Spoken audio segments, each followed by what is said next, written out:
Hello and welcome to Poor Unfortunate Podcast, where today, Wicked is what we do. It's what we live for. We're the two besties you never knew you needed. I'm Conor Perkins. And I'm Caroline Aimetti. This is a Disney podcast for grown-ups because we believe that magic gets better with age. Listener discretion is advised. Welcome to all of our returning listeners and viewers. Thanks so much for joining us once again. And welcome to any new listeners or viewers. Thank you so much for hitting play. Please also remember to hit follow or subscribe wherever you're getting the podcast. And if you're on YouTube, opt in for notifications. That way you don't miss out on anything. And when we get to the end of the episode, make sure that you leave a comment, leave a written review, hit 5 stars. That way other people can find the podcast. We're suggested in search results, all that good like algorithm-y type of things. So yeah. All right, Caroline. Okay. What are we talking about today? We're talking about Wicked for Good. And we're sad because we'll talk about it more later. We'll try not to go there now.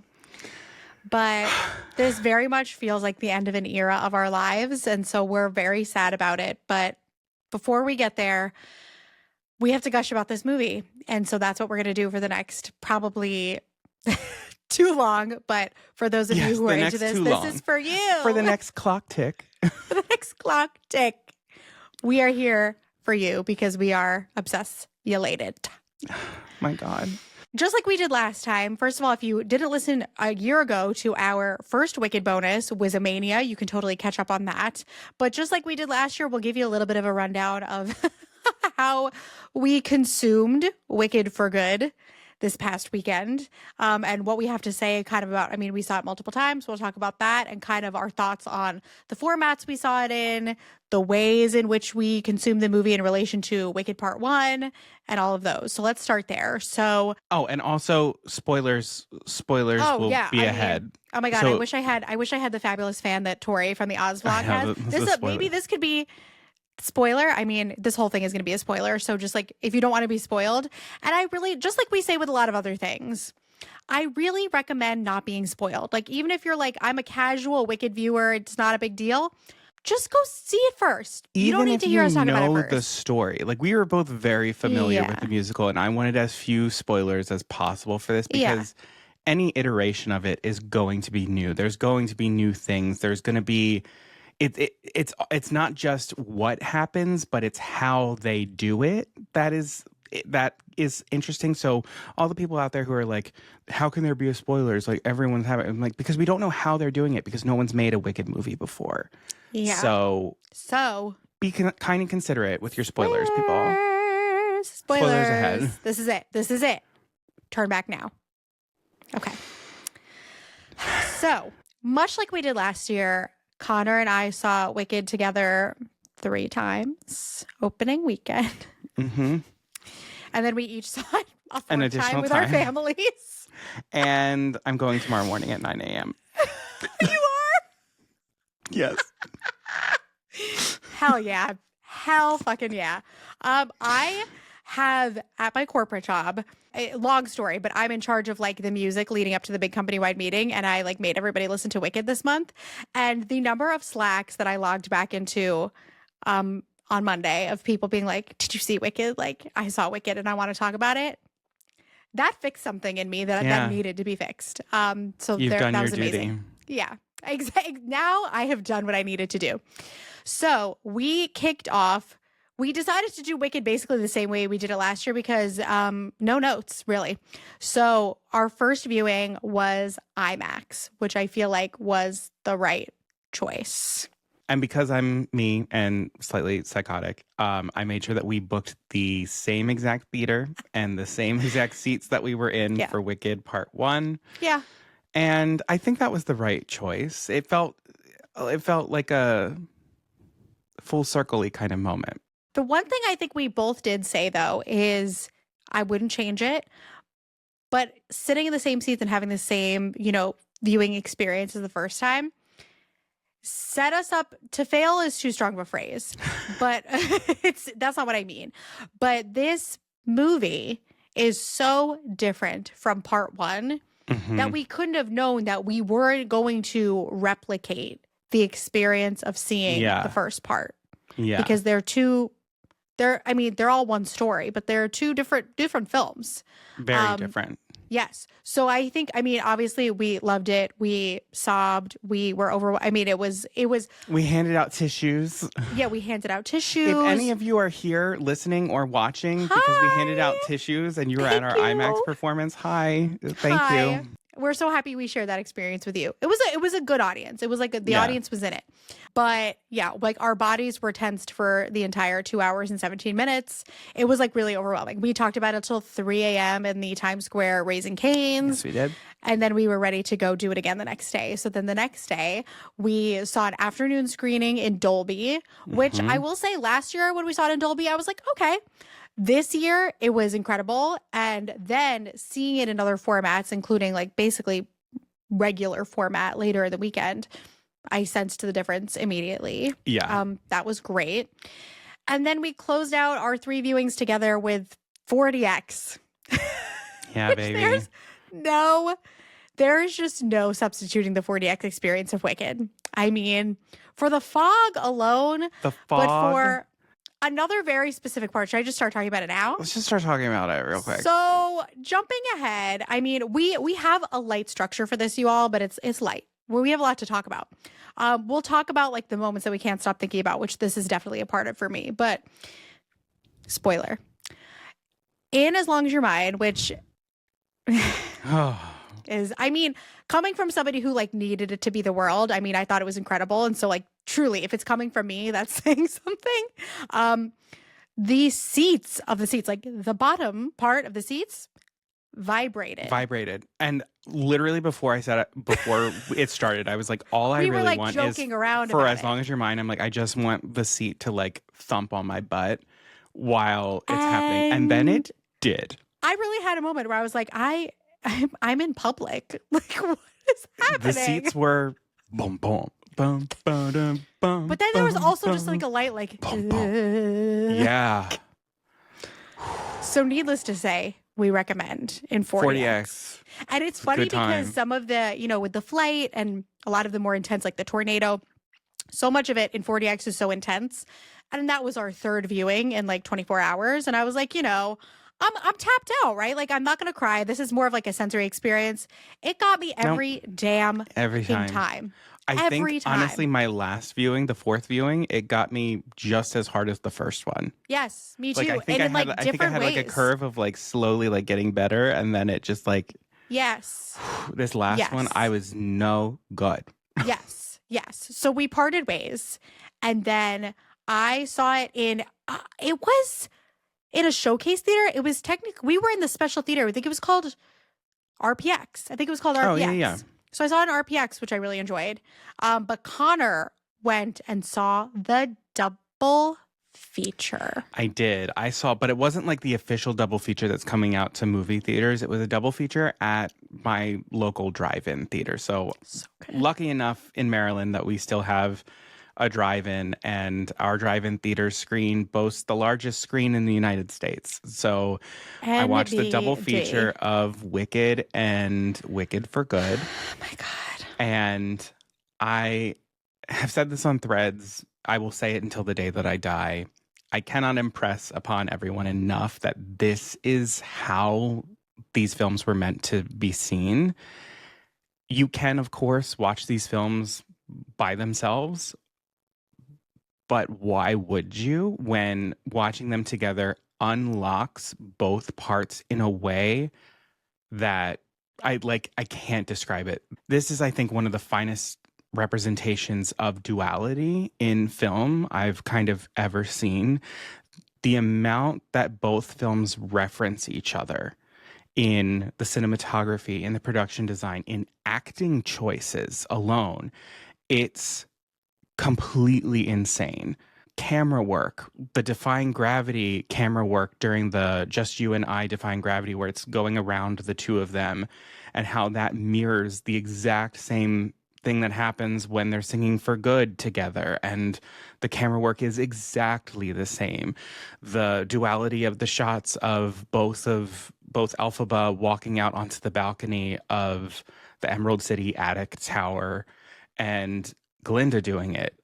There's so much duality, and being able to watch one right into two, you get to appreciate all of it. Some people are saying, well, that means that it should have been a single film then. And I'm like, I don't know, but if making it a single film meant sacrificing anything that we got from both of these films, it wouldn't be worth it to me.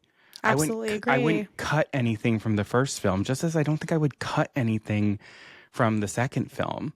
Yeah. If anything, I might add to the second film a little bit more. Oh my God, absolutely. It could have been longer for me, but we're very biased when it comes to that. And I don't want to live in any delusional dream world that people who weren't originally fans of this material would sit through a super long single film. They wouldn't. We needed this momentum to build up from the first one. It just wouldn't. We would, but not everybody would. And so I wouldn't change it. It's kind of a thing where I think it's damned if you do, damned if you don't, because some people certainly have pointed out, like, Les Mis has done it. They did it all in one film. And I'm like, true, but it was a long film.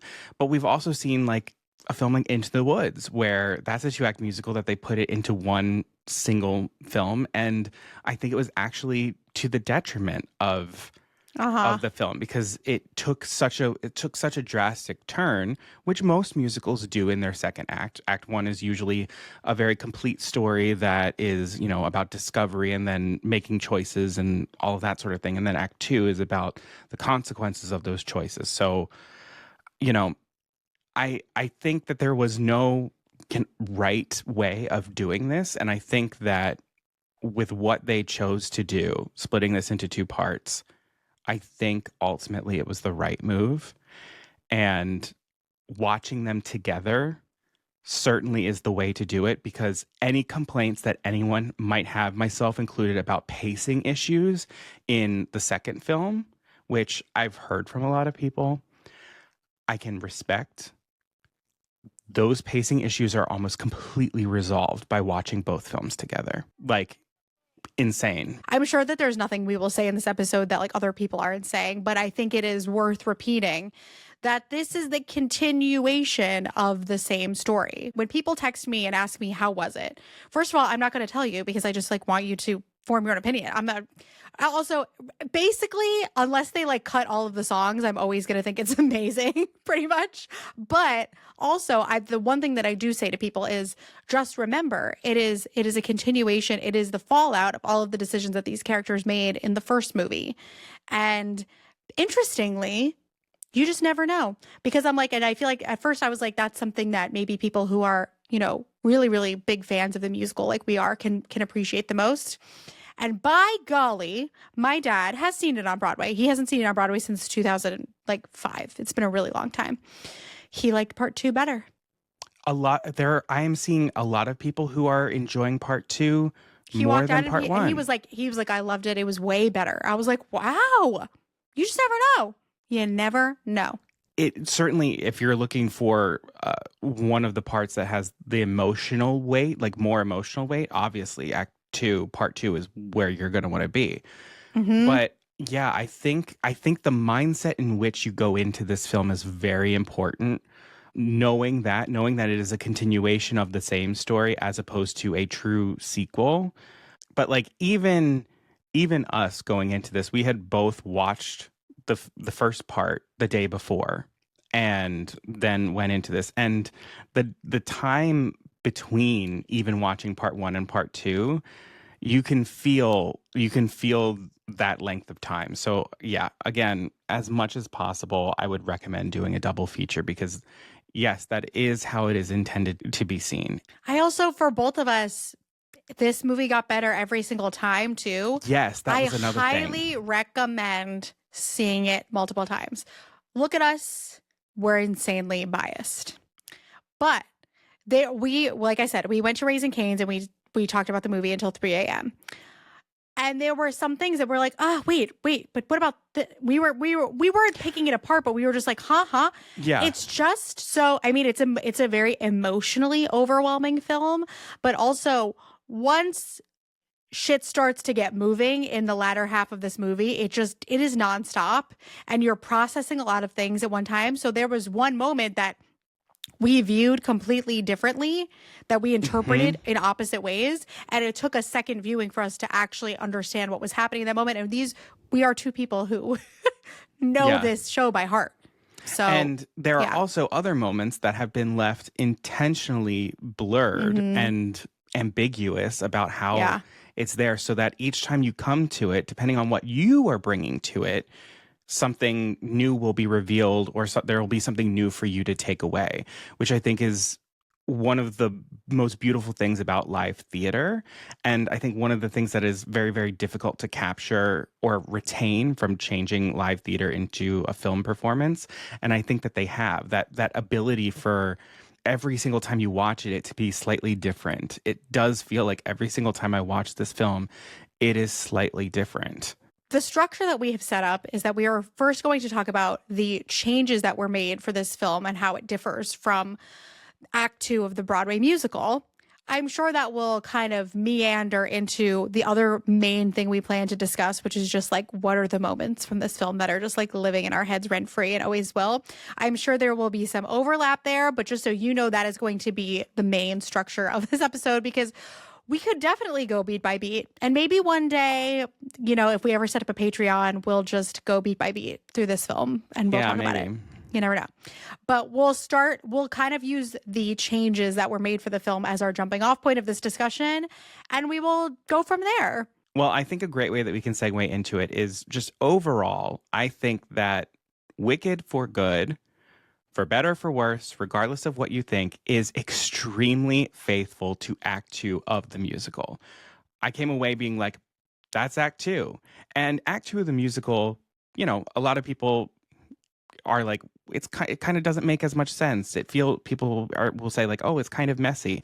And, I don't necessarily fully agree with that assessment of Act 2 of the musical. I'm an Act 2 girl. What can I say? It is extremely faithful to it. All of the beats of Act 2 of the stage musical are completely hit and expanded upon in this film. Mm-hmm.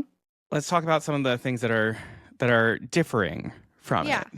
I'm going to try to talk about major things because I was going to kick off with like literally the opening scene of this movie. Well, I mean, let's start there because I think you can use that as something else that sort of does carry through this film as a whole. In some of the additional scenes that they've added a lot more action to it. They've added the way that this film opens. It feels kind of like a Marvel movie, and Elphaba is our superhero, supervillain kind of anti-hero thing.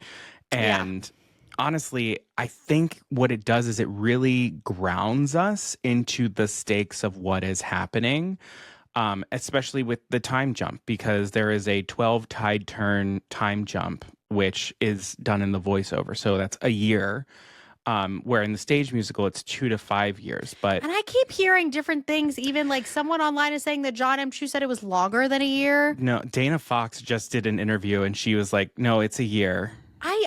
I won't lie to you. I struggle with that a little bit because I'm like, so we have a bunch of college sophomore dropouts. What do you mean? I don't know about that. I just don't know about that. But whatever. Because that does sort of play into Nessa Rose like being right. Which is that's a line, like she makes the joke in the stage show, I'm an unelected official, and like they took that joke out. So okay. But it also like I think it also helps. It helps Fierro because he's not stringing Glinda along for like 5 years. Yeah. It's, maybe they've been together for 2 years. I get it. But I just love, and this is something that the stage musical couldn't allow, because obviously the one time in the stage musical when we see Elphaba fly is in Defying Gravity. Seeing her fly around and seeing we don't get to see what she's up to in Act 2 of the musical. She mentioned, like, Nessro says the same thing she says in this film, like, you fly around Oz helping animals, that you don't even know, I've never even met. And seeing what she's up to, I think is just killer. I think so awesome. Too. Seeing what she's up to and then seeing how that is being spun by the propaganda machine of the Emerald City run by Madame Morrible. Yeah. I think is just really, really interesting. Brilliant. Also, the yellow brick road as a concept being built then. Oh. Because that is not part of the musical. No. It is part of the book. Yes. The building of the yellow brick road. Yes. And I think that was such a great way to, again, fuse both parts together, because that is something that's introduced very quickly at the end of part one, and then we get to see it like and Glinda happening. picks that yellow. She picks out that beautiful yellow for the road. She does. She does. She does. One of the only disappointing experiences I've had with this film is how much of it was spoiled in the trailers. Connor and I have talked about this a lot. So many delightful moments that there would have been nothing like experiencing it for the first time in the theater as part of the larger story were totally stolen from us. I'm just going to be straight up. Yeah. And so maybe that is why one of these next moments is a change from the musical. And is also something that has been living in my head rent free, which is that we get a little reprise from Elphaba of The Wizard and I. And I am so glad nobody told me I was going to get that. I am too. The new material that Stephen Schwartz has written in Everyday More Wicked is it's so good. Perfect. It's so good. Perfect. We get the What Is This Feeling reprise with Glinda, or now Glinda and her posse. And we get, which is fantastic, because it's like that's the world that she's living in, still this like superficial, what are other people thinking of me? And then Elphaba has her solitary thing. What's her big solitary like I want moment? Wizard and I, and that comes back. And then we have even these new musical We Believe moments, in Glinda from the Citizens. Like, yeah, it's perfect. It's like very opening number, like establishing, like reestablishing where we all are in a really, really great way. We've got the ensemble doing their Everyday More Wicked, and then we have our two heroes each having their moment and then coming back into the ensemble. It's really, really well done. What Elphaba, the way that Elphaba phrases what she's saying in this reprise, to me is so Elphaba. It's like when I start and it's so interesting because she has still this like dogged belief that it's like, I'm going to get people to believe me. I'm obsessed with that. And I also love that she says like, when I do it, all Oz will applaud, because later then when she's singing No Good Deed, she's like, was I doing all of this for attention? Like so that people like would celebrate and applaud me. And I love that now we have that seed planted when we see her again for the first time for us, in a year. Yeah, I agree. It's really good. And then also just the accompaniment taking a minor turn on the When I Stop the Wizard, all Oz will applaud. Oh my God, so good. I have been like singing that under my breath and stop. I'm obsessed with it. I love it. So I think while we're on the topic of new music and new things that have been added into the music, let's talk about the two new songs that were written specifically for this. So we have No Place Like Home, which is Elphaba's new song, and we have The Girl in the Bubble, which is Glinda's new song. Personally, for me, No Place Like Home is more of the one that I gravitate to. However, watching Stephen Schwartz unpack how The Girl in the Bubble was written, there are so many layers into it that I think no one can really appreciate on first watch. And on first watch, I was like, I don't know if I really needed The Girl in the Bubble. And then every single time I watch it, I'm like, nope, I changed my mind. I kind of need The Girl in the Bubble. Oh my God. But before we go to The Girl in the Bubble, I want to talk about No Place Like Home, just because that's chronologically the first one that we get. I love this song so much. So much. And every single time I hear it, I love it more and more. Hearing Elphaba work through her thought process of, why am I working so hard to save this place that doesn't want me? And having this among the animals and seeing how she interacts with them, how they know that she is trying to help them, but failing at it. And that even they are like, we appreciate what you're doing, but it's not ever going to change anything, so we're going to go. It's so interesting. And then to have the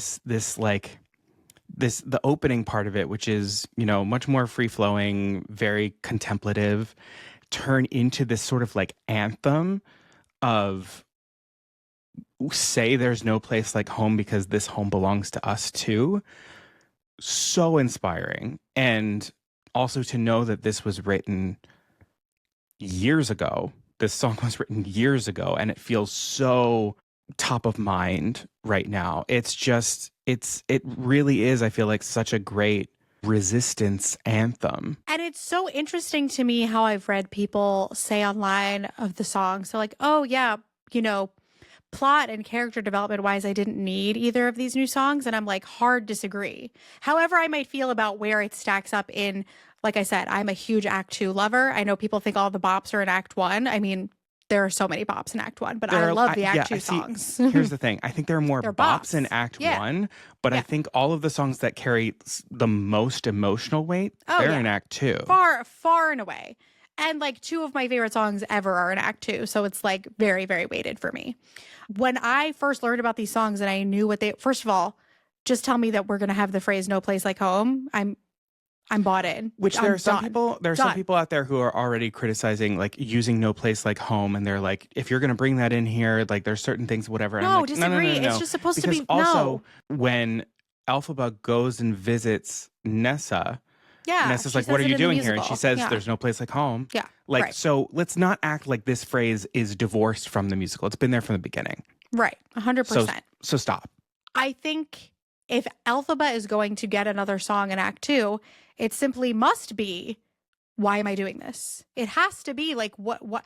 And when I heard the first little clip that they released on social media of like, of Cynthia singing some of the intro of the song before it gets upbeat. Why do I love this place that never loved me? Oh, yeah. I was just like, take my money. Yep. Mm-hmm. And to me, what I like the most about this, interestingly, not that it's a competition between the 2 songs at all, but I actually am more of a girl in the bubble girl. Go figure.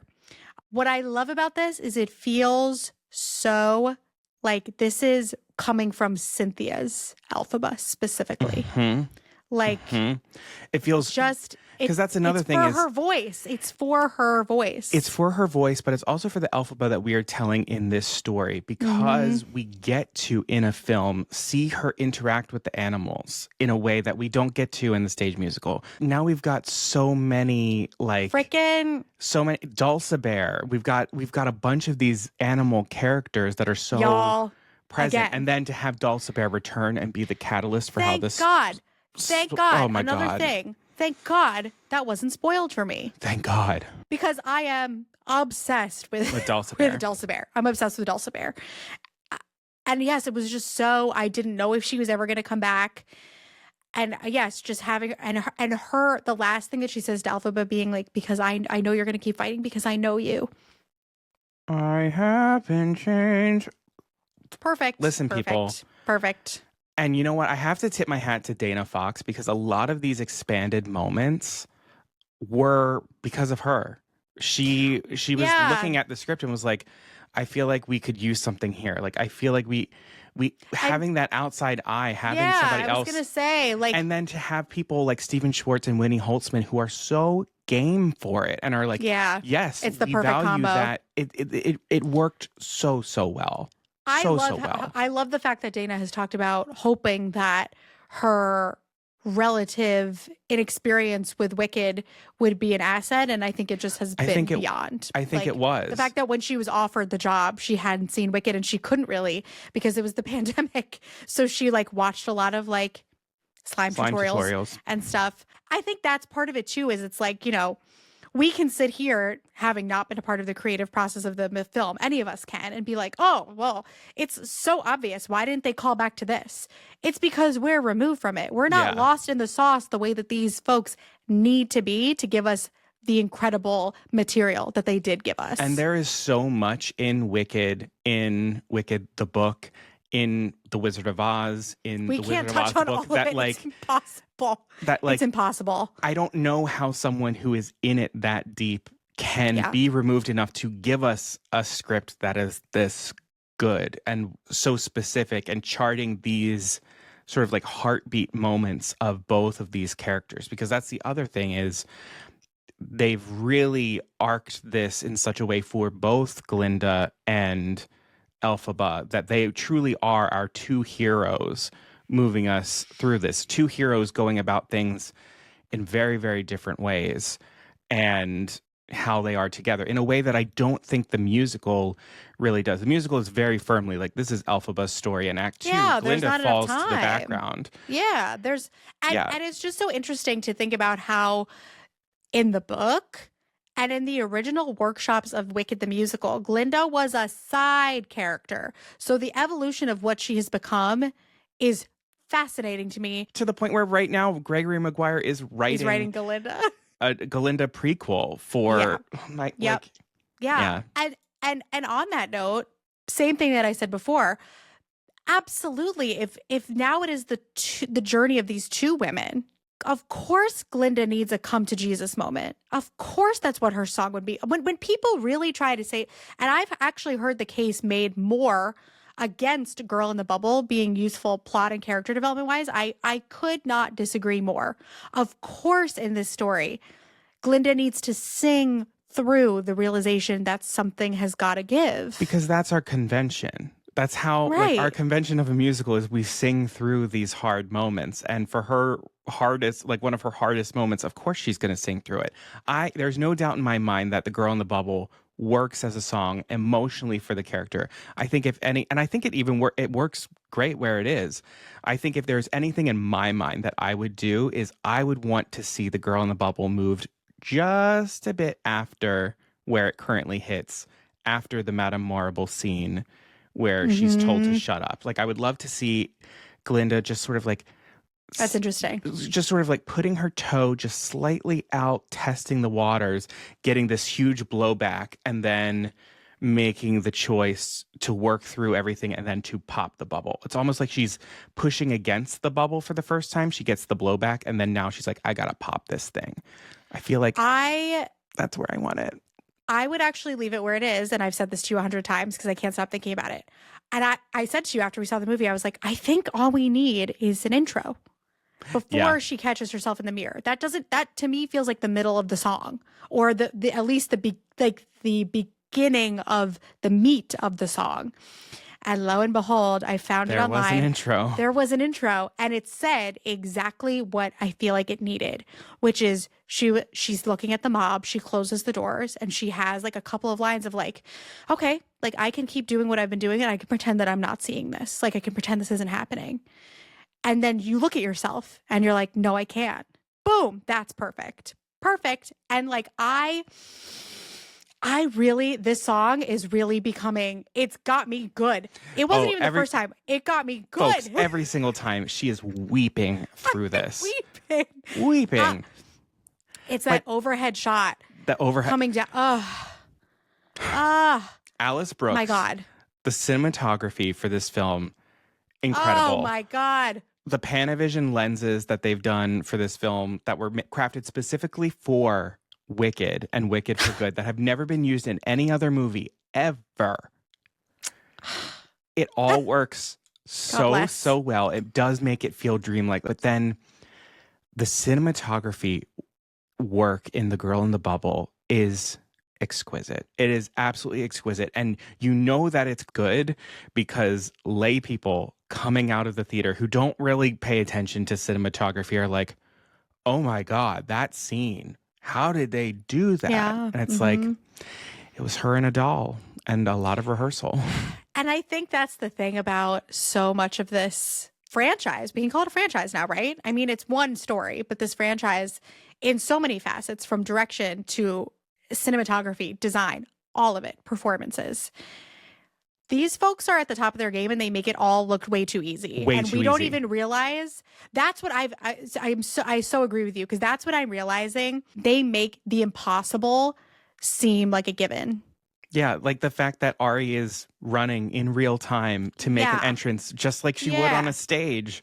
Yeah. Like it's... So actually, why don't we talk about that too? Why don't we talk about that scene, which is having Glinda be in Wonderful? I think it was the right move. I liked it. I liked it a lot. And that was one of the things that I think, even seeing that in the promotional stuff, I was like, duh, of course Glinda's in Wonderful.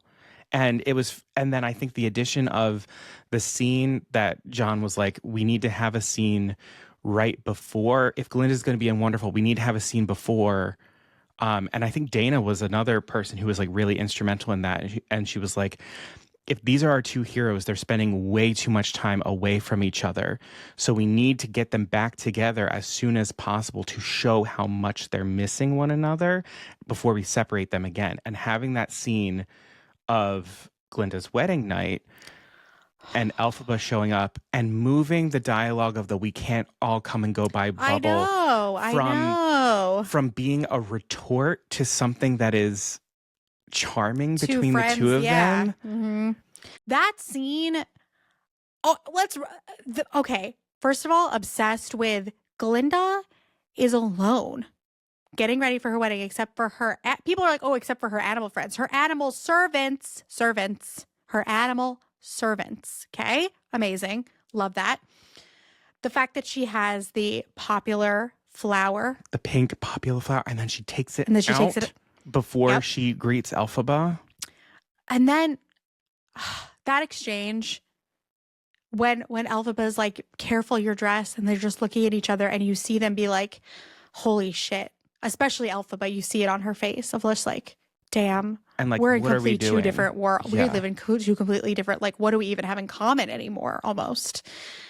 Oh my God. That was so beautiful. So damn beautiful. I loved that so much.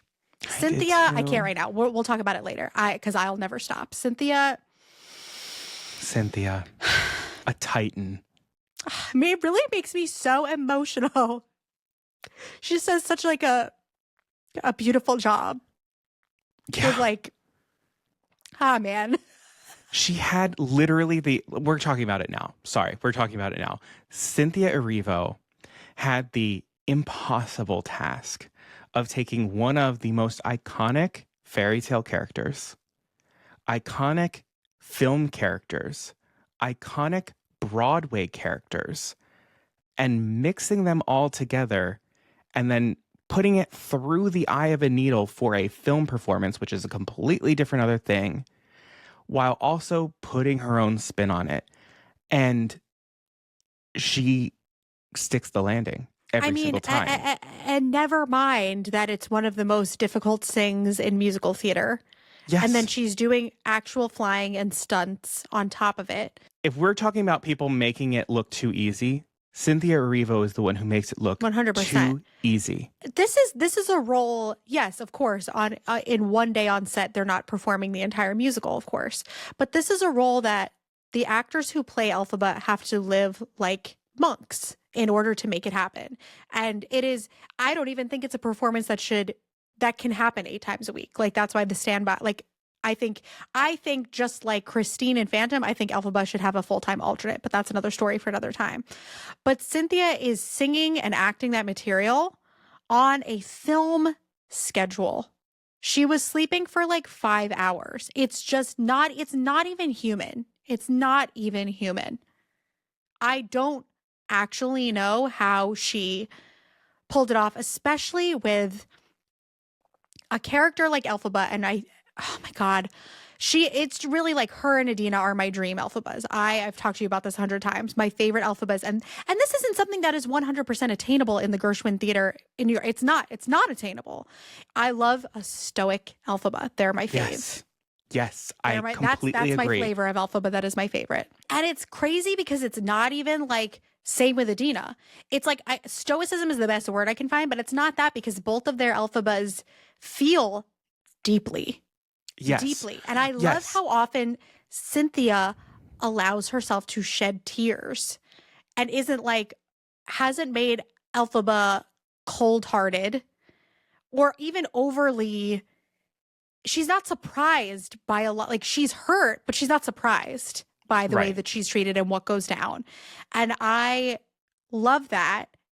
That is such a fine line to walk of like this, like, emotionally deep but reserved Elphaba. But all of the feeling is at the surface. Yes. And having that shine and equal a character that is naturally big and bubbly like Glinda is so hard. It's so hard. It's hard to not get swept up in her energy level, and it's hard to match it in your own way. And she does it. And I think it's because she chooses very specific places where it's like, there is in her Elphaba, and we've talked about this many times, there is the stoic reserved bit. There is the I feel deeply Yeah. Like I have such a strong want and desire. And then I also have like this strong sense of justice of what is right and what is wrong, that all of those are there. But then there is also like the suppression of the child that never got to be the child. And finding the places where that sort of naivete leaps out of her. And then you see it when she's holding that figurine of herself, where she's like that might be my favorite moment of the whole Christmas, two films. and she's like becomes shy around the wizard because I can't. There's so much happening in the way that this character is being portrayed. And number one, Elphaba's on Broadway. You can't do that. You can't. You can't do it. You have to go more gawky and exasperated, because it's the Gershwin Theater. I've sat in the last row of the Gershwin Theater. You might as well be in New Jersey. It would never work. It would never work. Not to mention the fact that like you're not really allowed to explore the character all that much. We could do a whole. I am fast. Oh my God, I've listened to too many interviews. I've probably listened to every single episode of Sentimental Men. Shout out if you need more Wicked content. And like, you are very limited in what you can do. Wicked, like a lot of other shows, it's no shade. It's corporate.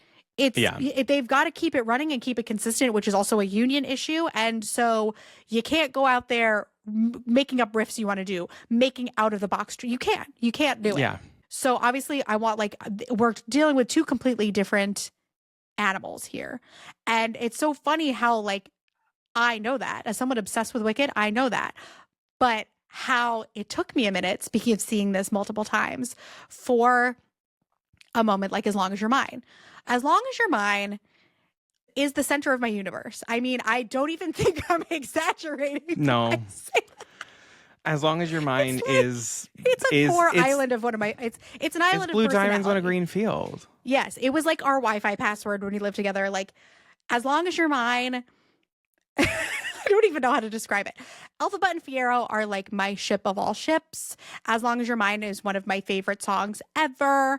It like it's changed everything for me. Like I'm like in my 30s now. None of the shit matters anymore, right? Like when I got to sing it in like a Broadway review, fully fell in love with the guy that I was singing it with, because I was just like lost in the fucking sauce. Like I was in it. Because I was like, I can't believe I'm finally doing this. Anyway, as someone who loves it on Broadway and is very accustomed, first of all, is obsessed with the more R-rated nature of the book, knew we weren't going to get that.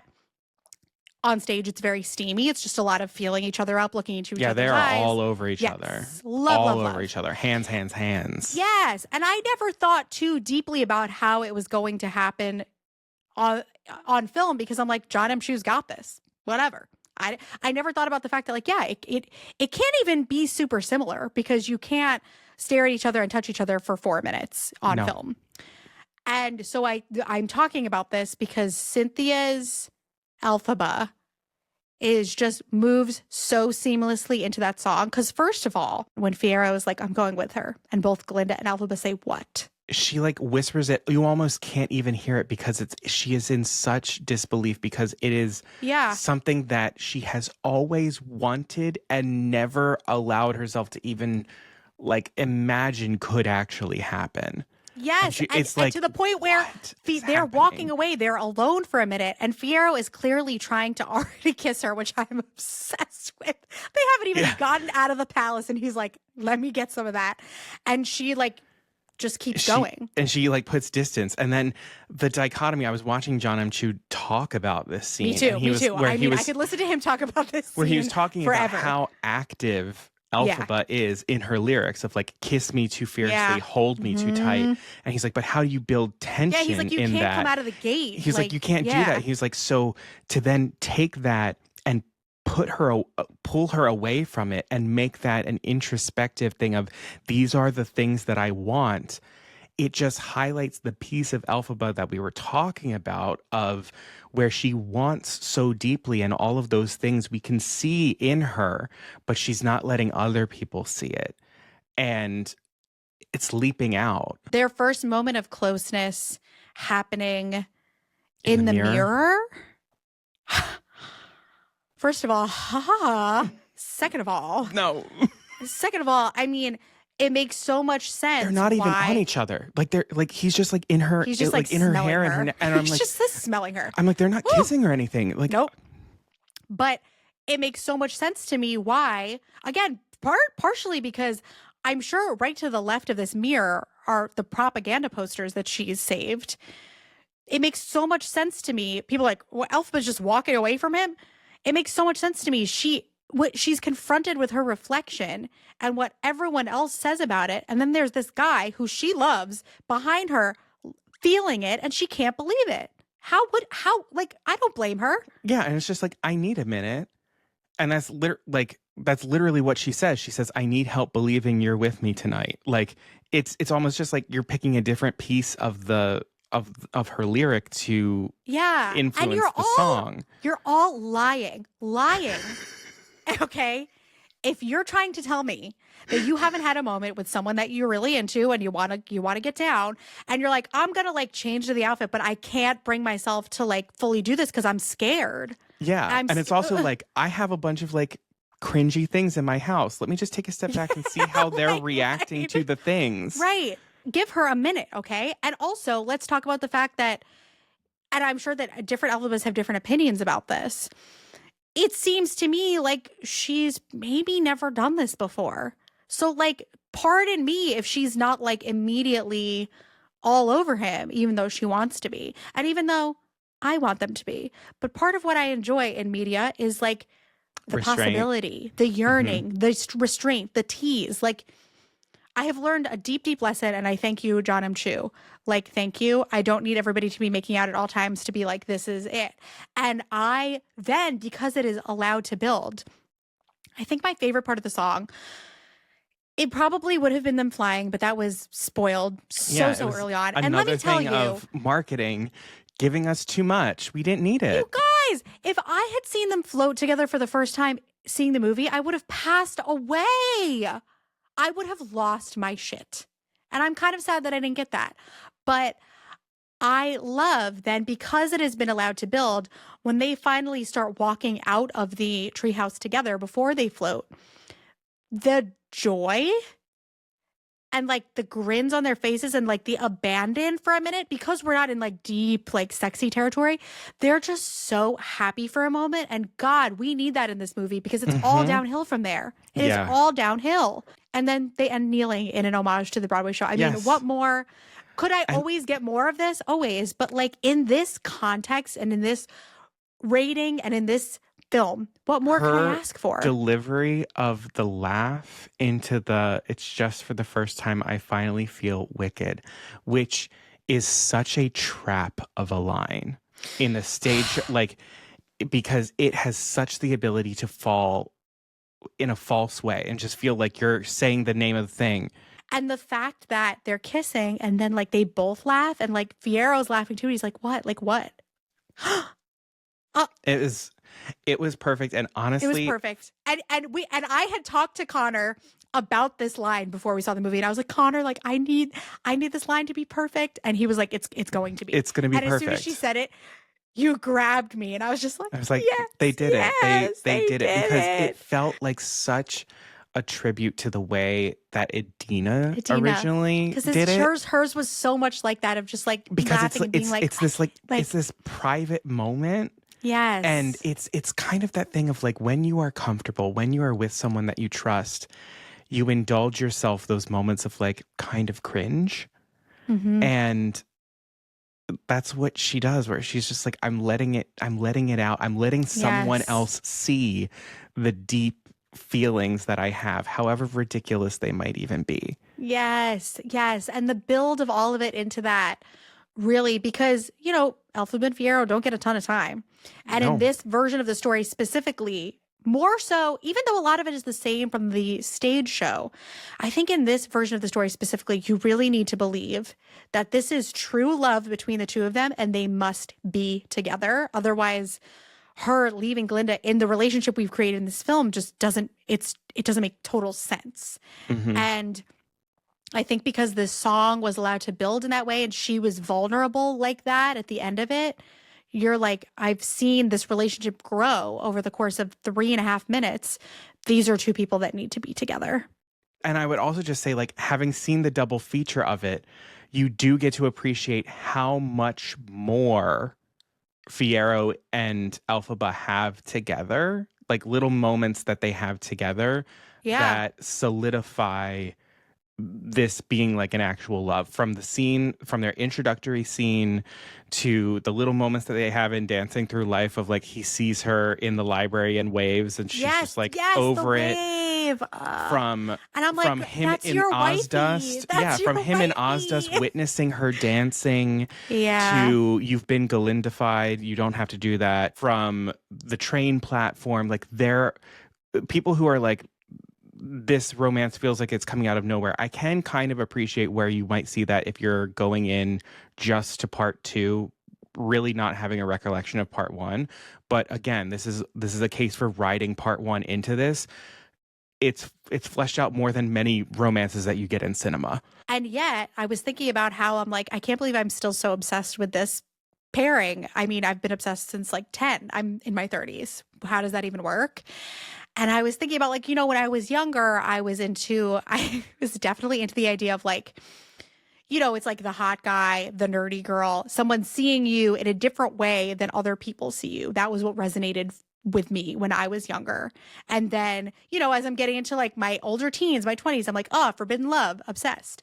Seeing it as a fully grown adult, I'm like, oh, this is true love because he will put himself on the line for her to the death.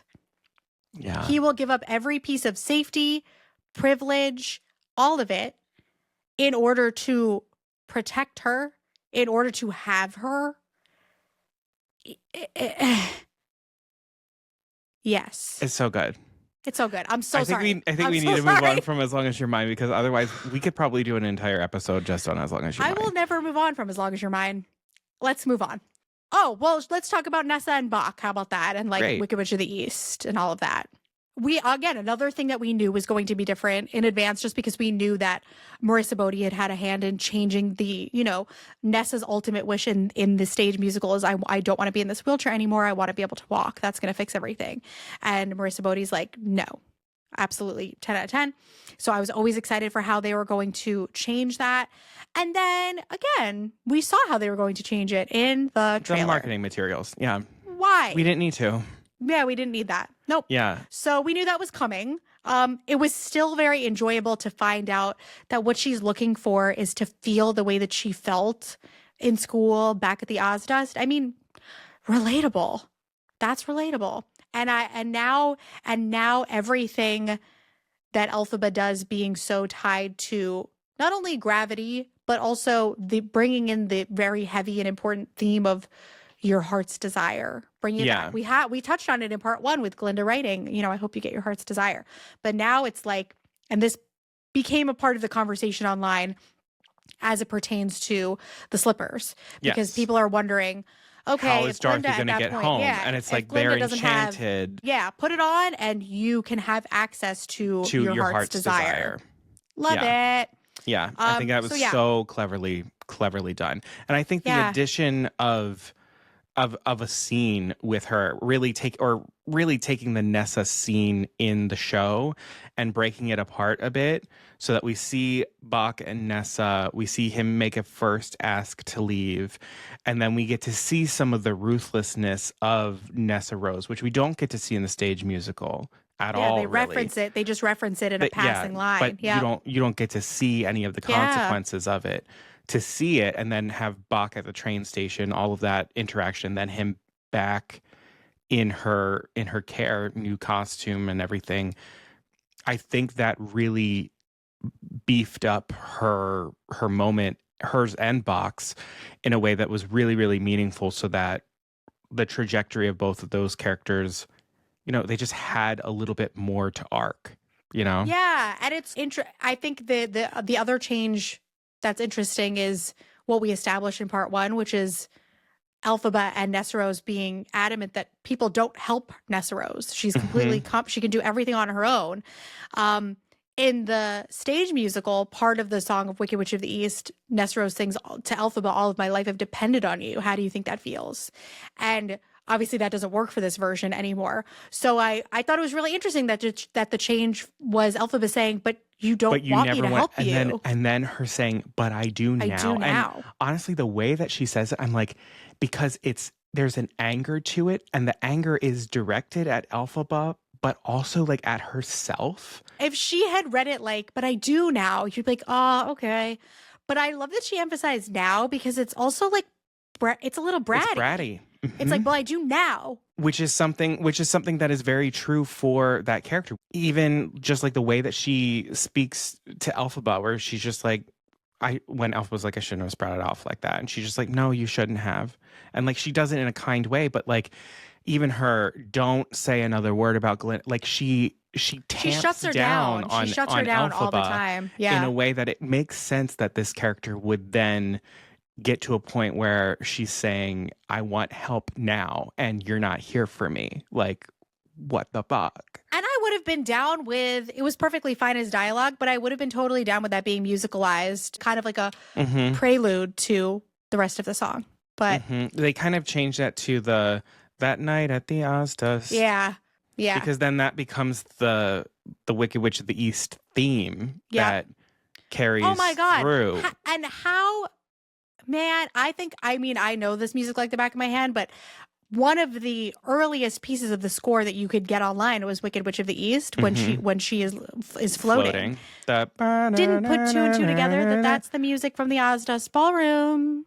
Didn't realize, and then I was like, oh my God. Oh my God. Brilliant. Like, brilliant. And another thing that John M. Chu had always been teasing was like this kind of following the universal, tradition of monster movies, and now seeing Ethan Slater's performance as Bach, spoiler, the Tin Man. Yep. Yeah, that was full The Shining coming through with that terrifying. Axe. Terrifying. And I just love when he's got basically all the same dialogue as he and singing parts as he does in the stage show, but just actually taking things literally. That's in this text that really is just so good that you can, much in the same way that you do with Shakespeare, of like, literally, what is this character saying and what does that actually mean? This guy has no heart. How is someone without a heart going to act like that? Yeah. He's scary AF. Ethan Slater fucking killed it. Fucking killed it. I think if I could do anything, I would add another Nessa scene, or even add Nessa to like a moment, like maybe she's called into the Emerald City and like we see her at the celebration in Every Day More Wicked or whatever. Like she's there, like she's been brought there and she's got like the threat of like the wizard and Marble like over her. Or even if like she's there at Thank Goodness, which they've now placed in Munchkinland at the opening of the Yellow Brick Road. Right. Why wouldn't she be there? She could be there, but then that would mess up Bach finding out about Fiero's engagement. So that's why they weren't there. Got it. But I would love to see her, because we have gotten rid of the line from the musical, I'm an unelected official.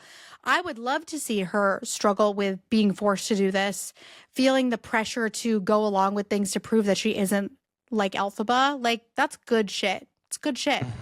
It's good. And like the other thing living in my head rent free is going back to Bach, the Tin Man, is him looking up at Glinda during March of the Witch Hunters. And see, that's one of those things where it's like they've left a moment in there for us as an audience that whatever we're bringing each time we watch it, we can decide, does she recognize him?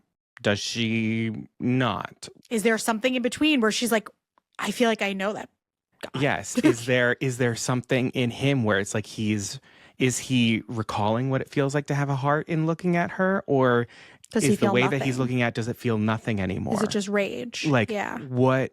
There's so many reads. It's so somebody good. Online pointed out, and again, this movie is so brilliant. Maybe we can just find things that they were like, we weren't even trying to do that, but that works too. In Wizard of Oz, the Tin Man sings "Picture Me" a balcony, and like talking about like calling up to a woman on the balcony. Hello. Bye-bye. Hello. Bye-bye. My that. And once I read that, I was like, this moment is everything. Yeah. And it just like, Tori from the Oz vlog made a really great video talking about just like, in this core group of friends, like We could have avoided all of this heartache. All of their fatal flaw is just that they can't be honest with each other. Yes. And it was just like felt very distilled in that stare. Which low key makes me so sad that they cut the scene between Bach That's the next thing I was going to say. At the train station, where he literally says, "Oh, I misunderstood. I thought we were being honest." 100%. Where it's like, and then he's like, "Okay, our friend group, we're not being honest, with each other. And it literally leads to the downfall of every single one of them. Yep. And then I really enjoy that Nessa Rose says to Elphaba, like, I know why you're going to the wedding. You're trying to get to Fiyero. And it might feel a little bit like, did people pick up on that? Elphaba's very subtle. But if we had kept that scene, it would have been like, no, everybody in the friend group has picked up on some sort of vibe. Which is then interesting because it just would tie even more into Glinda's, like, I hear nothing, I see nothing, I'm pretending this isn't happening. If everybody else in the group is like, you're into Fiyero. Oof. Yeah, that scene, bring it back. Director's cut. It's fine. Director's cut. 1 6-hour-long film. I love it. The one thing that I want to talk about, because this also doubles as like something that is always on my mind, is the cyclone scene. Oh, yeah. We don't get this at all in the stage musical. It's always implied that it happens, but it's never outright shown. Going from As Long as Your Mind into that shot of those curtains lifting up, and that I could watch Michelle Yeoh summon cyclones forever. It is exquisite. The visuals, everything that ILM, Industrial Light and Magic, has done, living in my brain rent-free is the image. It's the wide shot of the storm clouds gathering over the Emerald City, and then you see the very, very thin wisp funnel of the cyclones start to form, and then touch down and just... And listen, y'all, that in 4DX was the shit. Also, watching the funnel move across to Munchkinland, like starting in the Emerald City and cutting across the tulip fields towards Munchkinland, of like, it is very targeted. Like, it's not just she summoned it in Munchkinland. She summoned it there and she sent it that way. I also enjoy, again, something we can do on film, which is that Elphaba's visions are becoming very, like, full sensory experiences. Yes. So she is they're getting Nessa stronger for a second. Yes, I'm obsessed. The only note that I have about them is that Elphaba's visions are first person, except for the one. I just don't like when things get spoiled in this, I guess, because she has a vision of the final exit of her and Fiyero from Oz. Number one, I wish we hadn't seen that, because if you know the story, you know what it was. And obviously I know it's coming, but I don't want to see what it looks like because I didn't know they were going to be going into the desert. They could have gone through the tunnel. I didn't know where they were going to go. I don't want to see it. I don't. But also, why was she seeing that vision in third person? All of her other visions, like when she sees Dr. Dillamond in the cage in part 1, she has first person visions. And I love that. She is inhabiting either herself or somebody else. Why was she seeing that from afar? It didn't make sense to me. And it kind of just spoiled the visual, which is one of the final visuals of the whole movie. Yeah. You know? But yes, I love that she's getting this full sensory vision of that. Oh, and then Nessa just screaming for Bach, trying to bring him inside. Yeah. I also really enjoyed the fourth time that I saw it. I was seeing it with less of a... It's fucking ridiculous. It's a normal thing. I know. This movie hasn't even been out a week. And the fourth time... You know what really hit me the fourth time? I was seeing it with it wasn't like the diehard fans crowd that we were with in the city. I loved the immediate, when you cut to the windows of Dorothy's house and hearing people be like, oh my God, it's happening. Like, Dorothy's here. Yes. Love. And then so also, I love, because I was watching the Oz vlog, Tori, and she was like, the fact that the curtains are the same blue gingham, which would have been very period appropriate of someone in a poor home, using that they would use the same fabric as their curtains to also make the dress. Brilliant. Yes. Brilliant. Hell yes. Brilliant. Let's talk about the Grimmery and magic and baby Glinda. If we can make it. We can. Okay. Baby Glinda. Baby Glinda again. See, this is another thing. This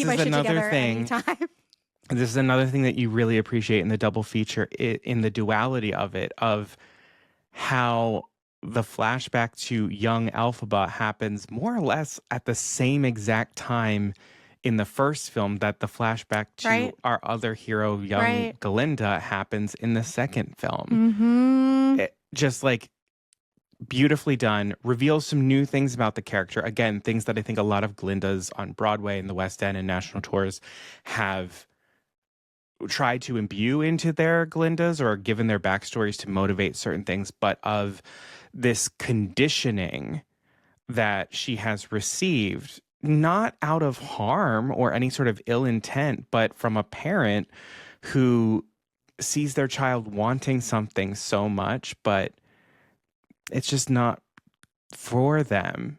And then redirecting them and being like, everyone loves you and that's all you'll ever need. Like watching the frustration, the heartbreak of that child be like, I want to be magical and I'm not. Every time she says that, I am no good. Because that's just something. That was all of us. That was me. All of us. That was me at the freaking Epcot Tapestry of Dreams parade, believing with my whole heart that when I made that wish, it was actually going to come true and it was magic. Oh, 100%. And then it not. And now I've seen a lot of people, like actors, resonate with this because now as an adult, yes, for me, it was like I believed magic was real and I just wanted to be magical. But now it's like, it's just like your dream. I want to be, I want to be this like naturally talented, amazing person. And it feels like I'm not. For me, and it feels like I'm not. And I'm not. And that hurts. It hurts. It hurts a lot. And then like to see all of your friends like believe it and then have someone comfort you and just be like, okay, well, there's a way that we can look at this and just sort of like, how do we reframe this? And you're just like, but it doesn't take away what I feel. Yes. And then that reframing becomes an identity in and of itself where you're like, I'm going to push down the thing that I want and go whole hog into this other thing to cover up how deeply I want this thing. And I'm like, and that is the character of Galinda/Glinda. She is so at odds with wanting something so deeply and genuinely. And that is like in the first film when she was like, and it is my intention to study sorcery. Like she says it's my heart's desire. That's what she wants. And when that doesn't happen, it activates something in her of, okay, well, if I can't have that, everyone will love me. And that'll be enough. I'm going to try to have literally everything else if I can't have that to fill that hole. What ends up breaking it is Elphaba gives her heart's desire in the first film. When she makes that decision to make Madame Marble train Galinda with her, she's giving Galinda her heart's desire. And it's like, she's the only person actually that has ever believed in Galinda's possibility of being able to do real magic. It's really, really, really beautiful of like how much Elphaba, doesn't really give a shit whether or not Galinda can do magic. But she's like, if you want to, I'll believe in your ability to want to do it, as opposed to other people in her life who have told her, yeah, well, if you don't have it, let's just find something else to do. And that's why another line that has been living in my head rent-free is when Elphaba gives her the grimoire at the end and is like, you got to take this now. And she's like, well, I can't read it. Yeah, I can't read it. And the way that Ari says it is so full of like shame and sadness. Yes. And a lot of people believe that admission is actually what could potentially be allowing Glinda to have access to again, depending on how you read the final shots of the film. If you believe that part of the reason that the grimoire is opening is because of Glinda's own alignment with like her spirit and her decision to actually be good, then if you read it that way, her admitting to her shortcomings and being honest is part of what allows the grimoire to open for her. Yeah. And that's like, that's good. But then also Elphaba's response, which is you'll have to learn. Mm-hmm. Where it's like, great, so it doesn't come naturally to you. Fine. You can learn it, which is also kind of Elphaba's argument about the whole, being a part of a resistance or whatever. If it doesn't come naturally to you to resist, to get on the broom at the end of Defying Gravity, that's okay. But that doesn't excuse you from having to learn to do it. Like, you still have to learn. We have to change things. We can't let good just be a word. Mm-hmm. And that's why I love with the Grimoire flipping open. Yeah, let's talk about that. Yeah. First of all, I mean, just like the whole idea of like, have they always been connected by the Grimoire? Like, it's this 2-book book, like duality, people. Yes, again, yes. like it's. Is there something, because listen, the prophecy says there will come one with the power to read the Grimoire again, but it's like this story about these 2 wise ones. I love every single read of the Grimoire flipping open at the end. I love that it's Glinda finally is aligned in her spirit and aligned, and now she is going to be able to do magic, and she most did authentic version of herself in a way that, like, you could make the read that when Glinda finally becomes the most authentic version of herself, she's her pinkest that she's been, and all of that, and that allows her to open it in the same way that, like, Elphaba has never not been able to be authentic because it's not been afforded her because of what she looks like and everything like that. So of course the Grimoire is going to open immediately for her because she can't be anything other than herself. Like, that's a great read on that moment, and I love that read. I also was reading, again, probably overthinking it, but the way that Cynthia said for both of us in the stage show, I'm like, for me and you. She leaned in and looked at her in a way that she was trying to be like, for me and Fiyero. Like, it's up to you now for both of us. Oh. To me, it felt so much like the 2 of us need you to take it now. Not just me and you. See, I still got the, like, me and you, like, for both of us. She, like, leaned in and looked at her like, I'm never going to tell you, but I'm going to hint it at you. I did get that, where it was like, where this she's is like, my clue. I'm giving you a clue. I'm giving you a clue. Yeah, because it's so painful for her, as she says later, to not be able to tell her that she's like, I'm trying to tell you. Yeah. Anyway, back to the Grimoire flipping open.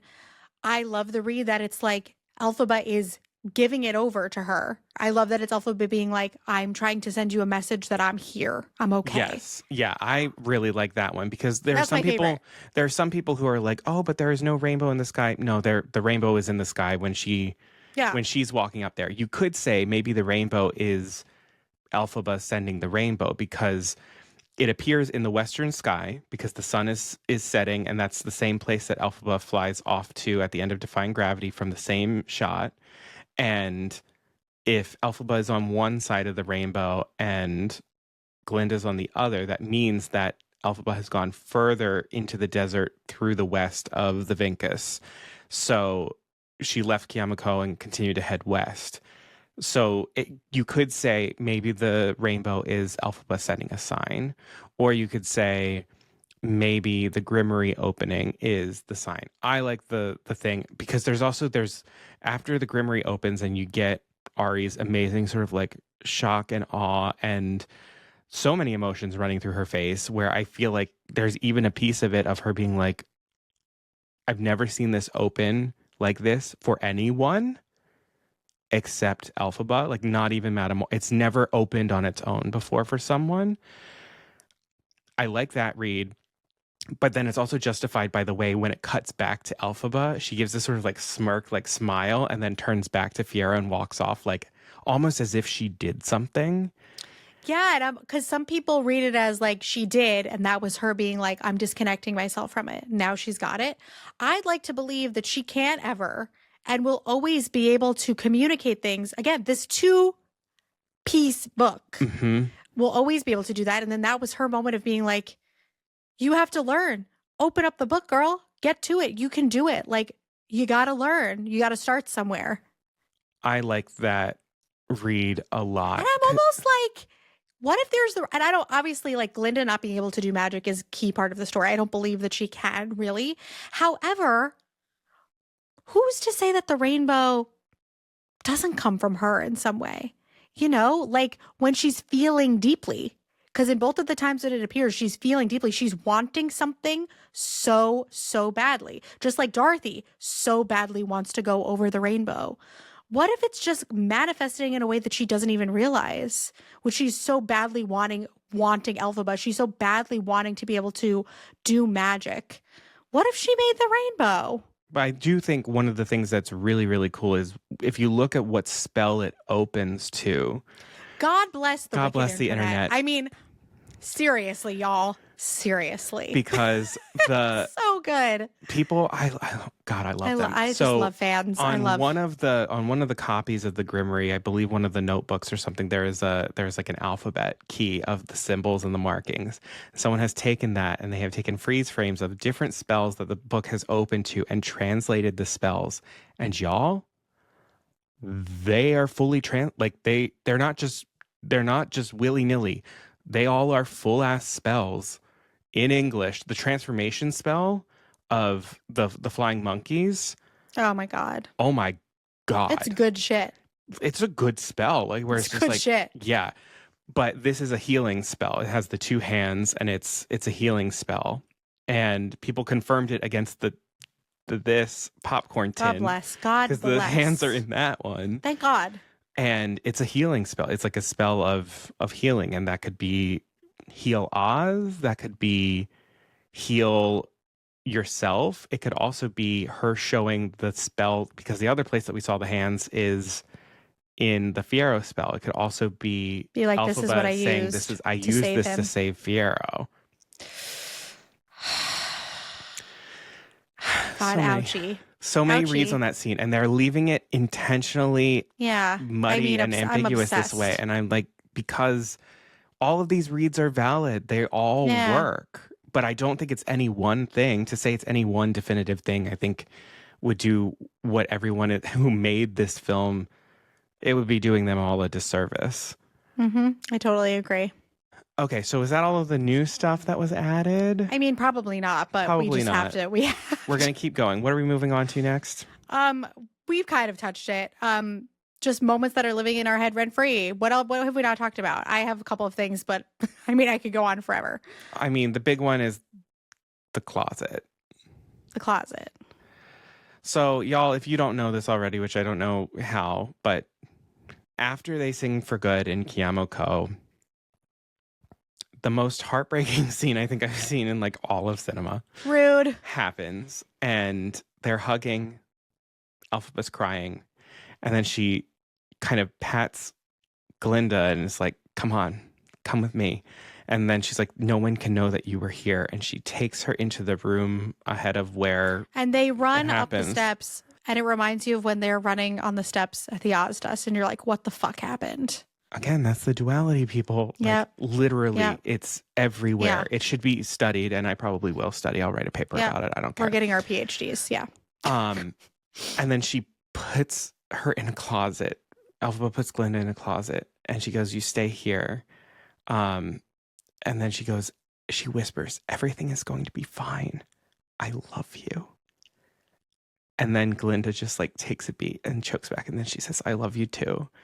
And then they shut the door, and we get this incredible shot of the two on either side with the shut door. I can't cry about this anymore. I've had enough. Letting everything out. It's brilliant. It's awful. It's horrendable and perfect, and was born out of an improvisation in rehearsal. John Chu didn't call cut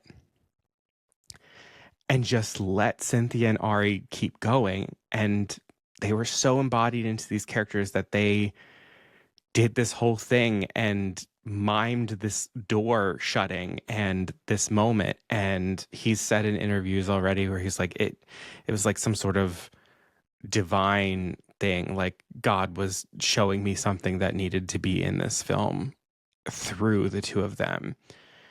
There is too much literal magic, I believe, that is happening in and around this movie between Cynthia and Ari's voices literally lining up on wavelengths. Like, it's just, there's too much fate and destiny happening in this film for me to like not believe in magic.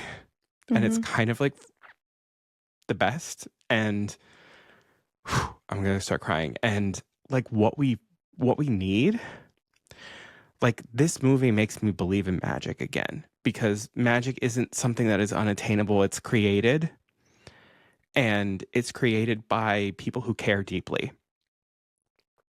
And there are so many people who worked on this film who cared so deeply about what they were doing and understood what it meant to people and understood what these characters mean to people and the relationships mean to people, that it created magic, like actual magic. Things started just happening. And that is why this movie is perfect, like, to me. That's why I wouldn't want to change anything. While I certainly have things that I would want to change, I wouldn't want to change anything. And I can't disrespect this by, I don't know, even being too critical about it, because I'm just like, something else is happening.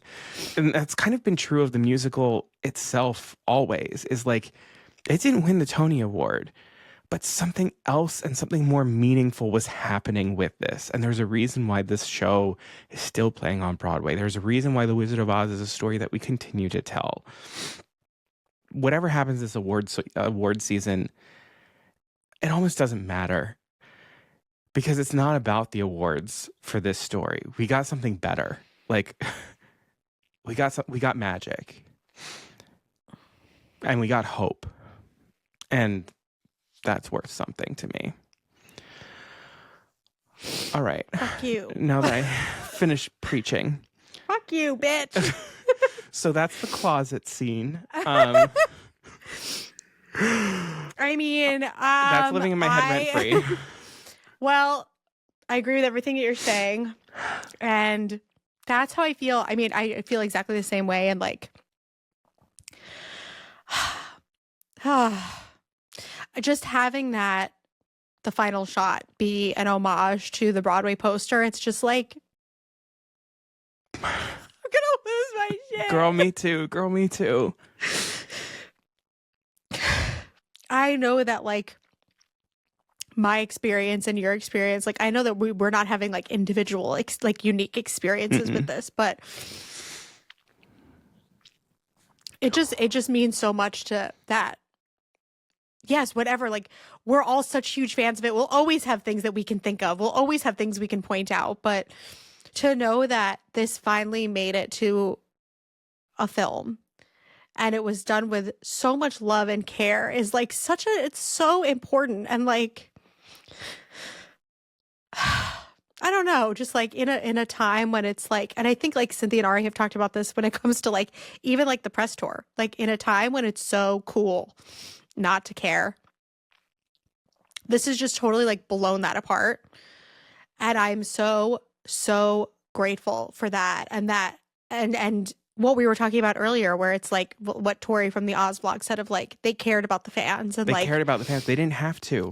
A media conglomerate like NBC Universal, they don't have to give a shit about the small fans, about the influencers, about people who have been keeping Oz memorabilia alive in a very, very like niche corner of the internet. They didn't have to reach out to them and be like, hey, you're part of this. Yeah. But they did, because they were like, no, you're actually who this is for. Yeah. I think that's what the final shot tells us. And it's something that they've been saying the whole time of like, we've always been thinking of the fans. We've always been thinking of the people that this has meant the world to. And I'm just like, oh yeah, you kind of have to say that. That final shot is like, no, we were telling you the truth. Like, this was for you. It felt like someone coming through on a promise in that final shot. Like, yeah. It did. Fuck. And it's obvious. I mean, all of that is so evident in literally every single aspect of this movie and both of these films that I couldn't even begin to count all of the ways. We would need 5 more hours. Yeah. But I really was, I don't know, there was something about it. It's embodied in everybody. I mean, for 20 seconds, like Jonathan Bailey, like yes, he's expanded a bit in this, but like he doesn't have a ton of time to accomplish what he needs to accomplish. And God, he put his entire heart and soul into that. Like the look that he gives Elphaba when it's like, it's time, you have to go. Killed me. But I mean, Ari, Cynthia, Jonathan Bailey, every single person, just every single actor was just giving it everything. And I'm just like so grateful. God, I need to like get through this. I know. But like, I mean, like I know, we're so ridiculous. So stupid. This is so dumb. This is literally so dumb. Folks, we acknowledge. We know what this looks like. I know. We're not that delusional. I know.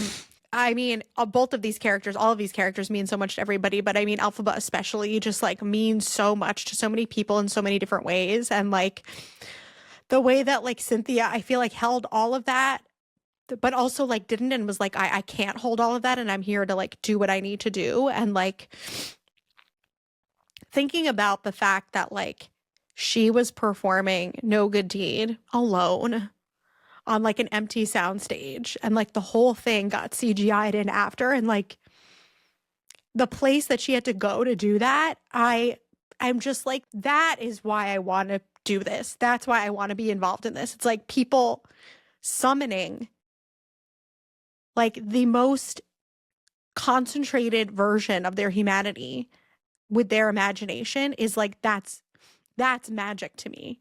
Yeah. And that number, I there are no words for No Good Deed. There are no words. There's actually, I'm not even going to talk about it because there's nothing to say. I mean, it just shook me to my fucking core. It was perfect. But I even think about, I was so impacted by the trapdoor scene when Fiyero comes back for her, because that's pretty much what it is in the stage show. And it can be easy maybe to see that scene as a point towards, we're in the last final moments of the movie and we're just moving towards it. And the fact that there's like a tear rolling out of her eye when she looks at him is just like, to me, as such a deep fan of the show and this character, it's just like, you're really in it. Like, you're really thinking about like, what would that feel like? She's lived it. That was everything that I didn't even know that I needed from that. Because again, it has to be like, she's going to never speak to Glinda again for this life and this person. It's got to be fucking worth it. And it is. And as much as that was the moment that I feel like you needed, the moment that I needed, I'm so desperate to act, is all of the final stuff that we get with Glinda over an incredible score. The score lives in my head rent-free. The score for this film is a masterpiece. How they found new themes, interwove them, introduced them to us when we didn't even realize it, teased out different pieces of other songs. But this final scene with Glinda where she's back in her apartment, she has the bottle and she puts it next to the same pink light from What Is This Feeling? And it just feels like a little piece of their dorm room right there. And then there's the Grimmery. What I needed was to see her go back to that tower where everything happened, where like she wishes that maybe she could have made another choice, and to just watch her go through the journey and go up the stairs again and just like feel that. I needed her alone. I needed to see her alone, because that's what this is at the end of the day. It's Glinda lives her life believing that every person that she's ever loved the most is gone. Nessa, Bach, Fiyero, Elphaba. Yeah. And to just see her like feeling the loneliness and persevering through it and going up those stairs and then looking out and like, I don't know, it's just, I needed that. Mm-hmm. And we got it. Yeah. Because it was real. It's real. I'm like, what would Glinda be doing? Like all these questions that we ask ourselves as actors on the stage of like, what would they be doing in this time? What would they be doing here? Or what would this look like? Or if we didn't have the constraints of the stage, how would they feel this? We got to do it. And it felt like just such a release where it's like, oh my God, the experience of Wicked being on film, I mean, has recaptured.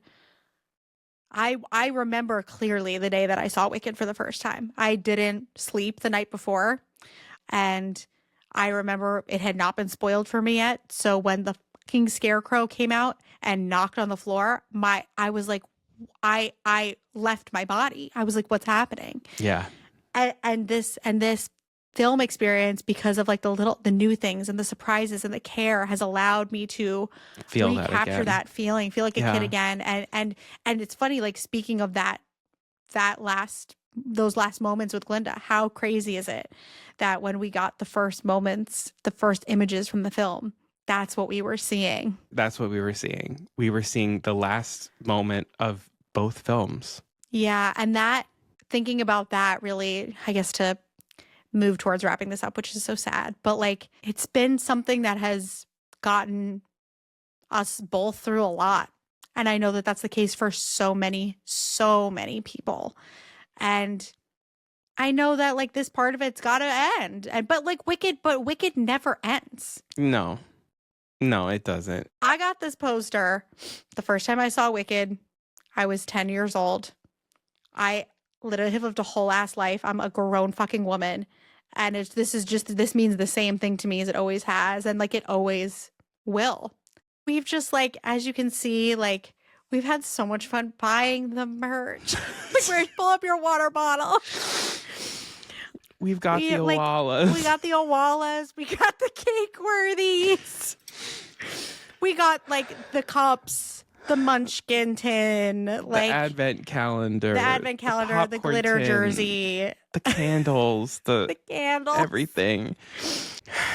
But yeah, so Wicked, yeah, it doesn't end. This part, I think, does have to end.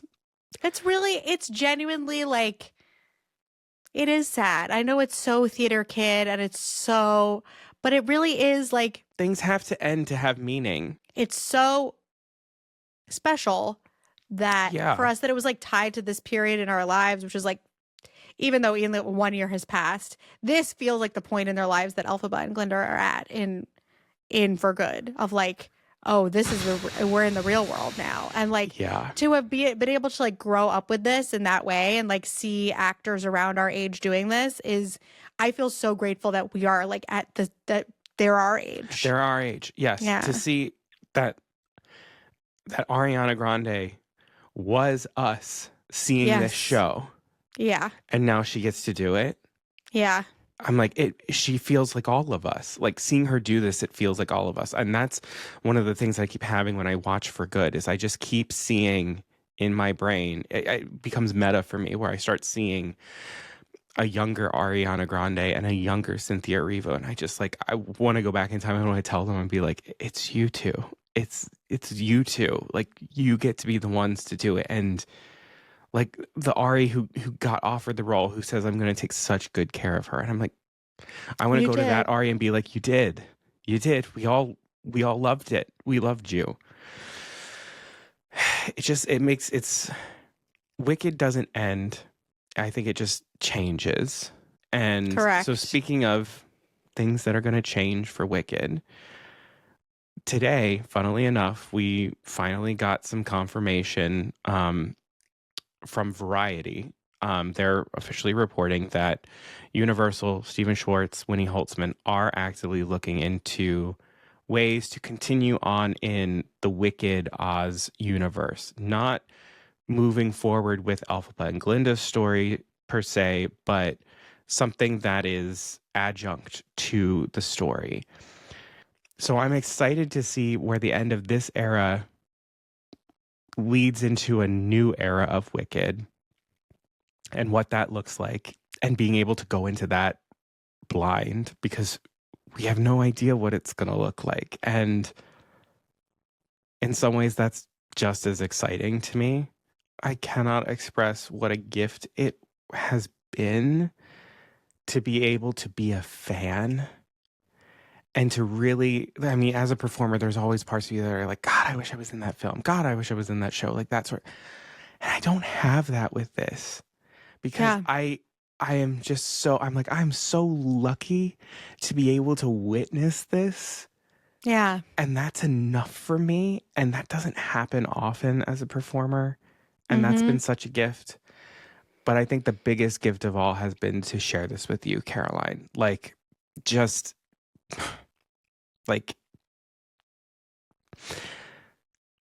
I said to you after we saw it and we were parting ways, I was like, you know, when I read Wicked in 6th grade, entirely too young. Both of us just sitting there, just reading about animal sex clubs.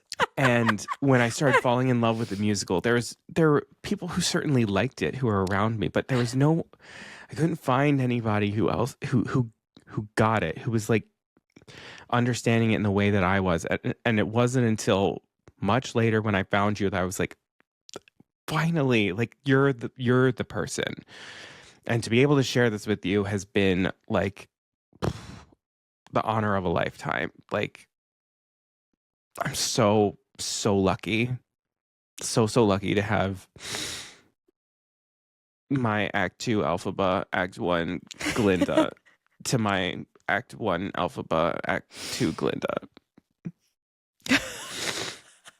Oh, I'm a fucking mess. You're gonna kill me. So thank you for being with us for this. I know this is not a Disney film, but this is just as important as any Disney film has ever been, I think, for either of us. Absolutely. And it's a joy to be able to share it with you. It's a joy for us to be able to work through these emotions with each other and have people who are like, hey, I might actually want to listen to that or watch it happen. So thank you for being here with us. And it's so lovely. Like, it's so nice to, I mean, based off of everyone's like, we want a bonus for, you know, Wicked for Good. And like that enthusiasm is so great. And it's helping us like evolve this podcast, which will obviously always be a Disney podcast. But like, that's why we're like kind of like introing it in a new way of like, you know, we believe that magic gets better with age. Like, we really do believe that. Yeah. And like, we just want to talk about all of the things that make, in times like these, I mean, all the time, but in times like these and like being in adulthood and like living in the world we're living in, like, we just want to like focus on and talk about the things that make us be like, no, like, that's the kind of thing that makes me believe that magic is real. So it's like really special to be able to do that. Yeah. So thank you for joining us for this. If you liked this episode, please make sure that you hit follow or subscribe wherever you're listening or watching. Make sure that you leave a comment, leave a written review, and hit 5 stars. We don't want you to miss out on anything. And those comments and those reviews are one of the best things that you can do to help us get seen in search results, get pushed to other people. And then the other great thing that you can do is, you know, you can share this with someone. So find your Elphaba, find your Glinda, find your Fiero, give this a share to them. Someone who you want to share Wicked with or have shared Wicked with. Your good friend, your best friend. Sharing one wonderful, one short not so short podcast episode. So thanks for doing that. I can't go on. Okay. Follow us on social media. Oh my God. I can't feel anymore. We are at Poor Unfortunate Podcast everywhere. So if this is the first time you're joining us, please, really, I do encourage you to follow us on social media just so we can hear from you. So we are at Poor Unfortunate Podcast on Instagram, Facebook, TikTok, Threads, Blue Sky. Find us anywhere and everywhere. DM us, comment on one of our posts, reply to a story, literally anything. We just want to talk about Wicked with you forevermore. And if you want even more Poor Unfortunate Podcasts in your life, especially if you are new here and you're like, give me more. I hope you feel like that. I hope so too. I hope so. Please join the Poor Unfortunate Fam, which is in 2 places. It is our private Facebook group and it is our Discord server. So if you want to talk about Wicked, if you want to connect with other people who love Disney and Wicked, we'll have a lengthy conversation about Wicked in there, I am sure. And maybe I'll just build a channel for Wicked. We'll make a Wicked channel. I mean, there's nothing more us than that. So that feels right to me. And it's just a fantastic way for Conor and I to know who's out there listening, what you're interested in. Like I said, as we talk about other things in this world that are magical, like we want to hear what's magical for you, and build the podcast around that. So please join us because we would love, love, love to meet you and become friends. And if you're looking for any Poor Unfortunate Podcast merch, we do have that available in our shop, the Poor Unfortunate shop, which is poorunfortunatepodcast.com/shop. And then, as I always say, it does take us a little bit of money to keep the podcast up and running and coming to you. We do have a PayPal account. It's linked in the episode description and in our website links and our social media accounts. Truly, anything that you have to spare goes a long way for us. It could be $1, $5, $10, more than that. It could be a one-time donation or it could be a monthly donation. It all just goes right back into the podcast, helping us keep it free. And to all of our monthly donors, thank you so much. Thank we would not be you. able to do this without you. You have changed this podcast for good. So, yeah, we'll be back next week with another episode of Caroline What's New, I believe. And then we will be back for our 100th full-length episode. So if you haven't already checked out the Poor Unfortunate fam, or checked out our social media for ways in which you can be a part of the 100th episode, please do that, because we would love to come have you with us and celebrate. So thank you. Big times here at Poor Unfortunate Podcast. Big times. Lots to cry about. Lots to cry about. All right. So until then, Beluga Sevruga. Sevruga.